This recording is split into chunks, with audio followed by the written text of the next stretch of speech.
Hi viewers, welcome to Gaganathara vlogs. ఇవాళ మన ఛానల్లో సుగీలు ఎలా చేసుకోవాలో చూస్తున్నామండి. సుగీలు అవేంటి అనుకుంటున్నారా?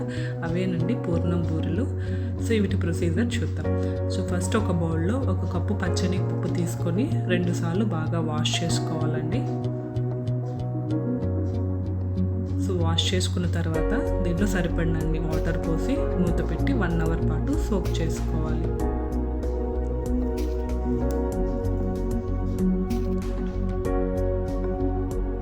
నెక్స్ట్ ఒక బౌల్ తీసుకొని 1 కప్పు పచ్చనిపప్పు తీసుకున్నాం కదండి. సో 1 కప్పు మైదా సరిపోతుంది. మైదా తీసుకొని దీంట్లో కొంచెం సాల్ట్, కొంచెం వంట సోడా వేసుకొని ఈ మూడింటిని బాగా మిక్స్ చేసుకోవాలి.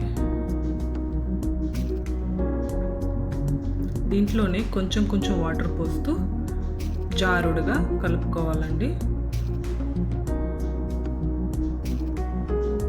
సో ఇలా జారుడుగా కలుపుకొని మూత పెట్టి పక్కన పెట్టుకుందాం.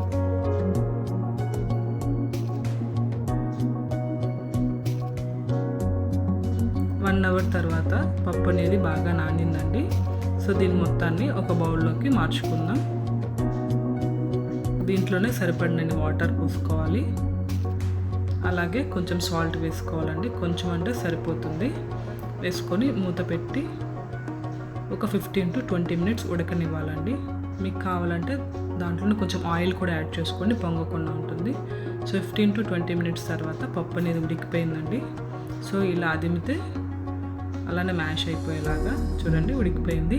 సో దీన్ని ఫస్ట్ స్ట్రైనర్లో స్ట్రైన్ చేసుకొని ఆరబెట్టుకోవాలండి. వాటర్ లేకుండా ఆరనివ్వాలి. సో చల్లారిన తర్వాత దీన్ని మొత్తాన్ని మిక్సీ జార్లోకి తీసుకుంటున్నాను. దీంట్లో 1 కప్పు పచ్చనిపప్పుకి 1 కప్పు బెల్లం కూడా తీసుకుంటున్నాను. పల్సెస్గా జర్కులు ఇస్తూ మనం మిక్సీ పట్టుకోవాలి. సో ఇలా మెత్తగా అయితే సరిపోతుందండి. సో దీన్ని ఒక ప్లేట్లోకి మార్చుకొని దీంట్లో కొంచెం ఇలాచీ పౌడర్ యాడ్ చేసి బాగా మొత్తం కలుపుతున్నాను.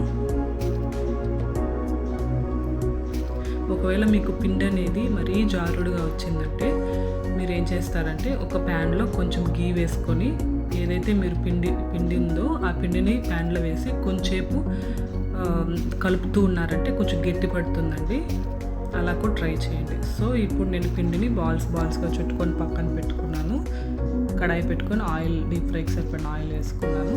సో ఆయిల్ అనేది వేడైందండి. ఇప్పుడు ఒక్కొక్క బాల్ తీసుకొని ఏదైతే మనం ఆల్రెడీ మైదా పిండి కలిపి పెట్టుకున్నామో సో దాన్ని బాల్ మొత్తాన్ని కోటింగ్ చేయాలండి.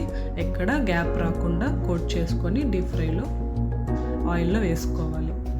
సో అలా ప్రతి బాల్ని మైదాలో కోట్ చేయడం, గ్యాప్ లేకుండా కోట్ చేయాలండి. లేకపోతే మైదా లోపల ఉండే పచ్చని పప్పు పిండి అనేది ఆయిల్లోకి లీక్ అయిపోతుంది. సో ఇలా ప్రతి బాల్ని కోట్ చేసి డీప్ ఫ్రై చేసుకోవాలండి.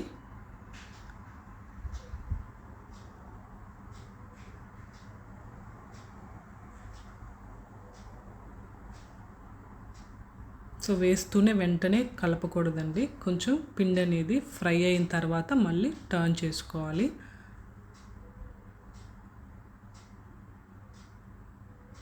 సో ఇలా గోల్డెన్ బ్రౌన్ కలర్ వచ్చేదాకా ఫ్రై చేసుకొని సో అన్నీ తీసి ప్లేట్లోకి మార్చుకోవాలి. సో ఇప్పుడు అలాగే రిమైనింగ్ బాల్స్ అన్నీ కూడా డీప్ ఫ్రై చేసుకోవాలండి. చూసారా మన ఆయిల్ ఎక్కడ కూడా పచ్చనిపప్పు అనేది లీక్ అవ్వలేదు. సో ఇలా అన్నీ తీసుకొని ప్లేట్లోకి సర్వ్ చేసుకోవడమే. అంతేనండి, ఎంతో టేస్టీ అయిన